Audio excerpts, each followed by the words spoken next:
Affrontait l'AS Monaco ce soir en finale de la Coupe de France. Dorgelès est toujours avec nous, oui, pour nous faire le récit de cette finale. Eh bien, Jean-Baptiste Asson, la 104e édition de la Coupe de France opposait le Paris Saint-Germain à l'AS Monaco. Il faut le savoir, 19e minute de jeu déjà, Dissassi commet une grosse faute, heureux. Et puis, le ballon repris par Kylian Mbappé qui va passer le ballon à Mauro Icardi. Ça fait 1-0, score à la pause. 1-0 pour l'équipe du Paris Saint-Germain. En seconde période, Paris va continuer à dominer le match. À la 81e minute de jeu, Di Maria va récupérer le ballon. Bien servi, Kylian Mbappé a fait 2-0. Score final 2-0 pour l'équipe de Paris. Paris remporte sa 14e Coupe de France de son histoire. Et puis, on va dire, 4e victoire consécutive. Et puis, ce soir également, André Di Maria est rentré dans l'histoire. Meilleur passeur de l'équipe du Paris Saint-Germain avec 104 passes. Je retiens tout simplement que Mbappé a goûté à Monaco et a goûté au Paris Saint-Germain. Allez-y, qu'est-ce que vous pouvez dire concernant ce résultat-là? Le vainqueur, excusez-moi, le favori s'est imposé. Paris veut tout faire pour essayer de glaner le plus de trophées du côté du championnat de France. En attendant la dernière journée du championnat, dans son duel avec... duel à distance. Voilà, duel à distance avec Lille. Ils engrangent de la confiance, c'est tout. Beaucoup de confiance avant cette dernière journée dans le championnat français. Donc, Paris va jouer ce dernier match-là avec cette confiance. Et puis Monaco, quand même, qui flanche un peu.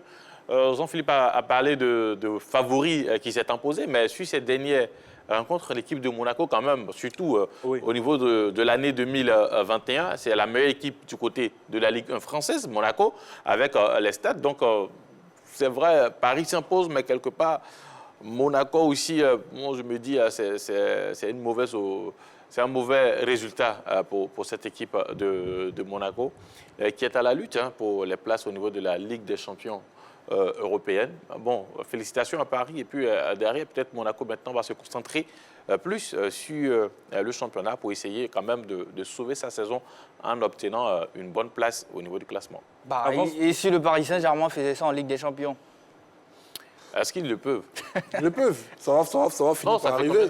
Ça va finir par arriver. On sait que Chelsea a remporté la Ligue des Champions au moment où on s'y attendait le moins. Donc ça peut finir. D'accord, on va prendre la réaction d'Orgelès. Oui, on va dire mérité parce que avant ce match, c'était une seule défaite sur les 13 derniers matchs de l'équipe de Monaco. L'équipe était en forme avec Wissam Ben Yedder qui était vraiment celui à main qui portait l'équipe de l'AS Monaco. Mais en face, on a senti vraiment dans l'ensemble, au vu de ce match, Kylian Mbappé et Di Maria étaient dans le match. C'est eux qui ont réussi quand même à pouvoir faire bouger la défense de Monaco. Mais surtout la défense de Monaco. Ça fait 2 fois la semaine passée, le défenseur central avait fait des erreurs. Aujourd'hui encore, il commet des erreurs. Je pense que cette fin de saison commence à être un peu compliquée pour l'équipe de Monaco. Pourtant, il faut s'accrocher. On peut encore jouer la Ligue des Champions. Donc, pour l'instant, je pense que la saison n'est pas encore terminée. Mais au niveau de la défense de Monaco, il y a trop de laisser aller. Alors, messieurs, on va parler de Di Maria, qui est entré dans l'histoire. Pour ce joueur-là, est-ce que vous avez imaginé une autre trajectoire justement pour toutes les qualités qu'il a? Après son départ du Real de Madrid, c'est vrai, c'est un garçon qui a voulu être conservé à tout prix par le président Florentino Pérez. Il avait déposé ses valises du côté de Manchester United. L'aventure ne s'était pas très bien passée avant de venir du côté de Paris, relever des défis. À Paris, il a eu une évolution dans le scie.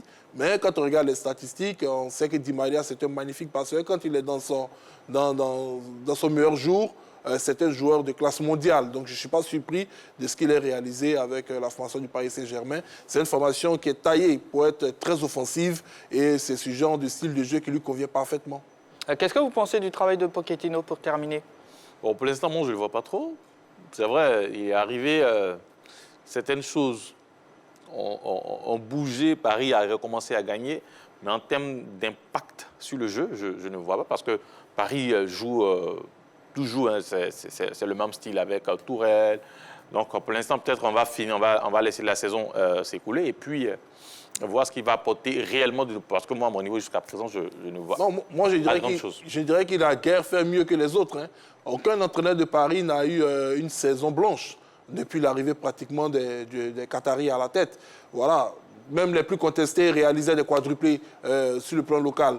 Il est arrivé à la mi-saison Il a fait ce qu'il pouvait faire, demi-finaliste de la Ligue des Champions. C'est sûr que l'année prochaine, on attendra plus de lui.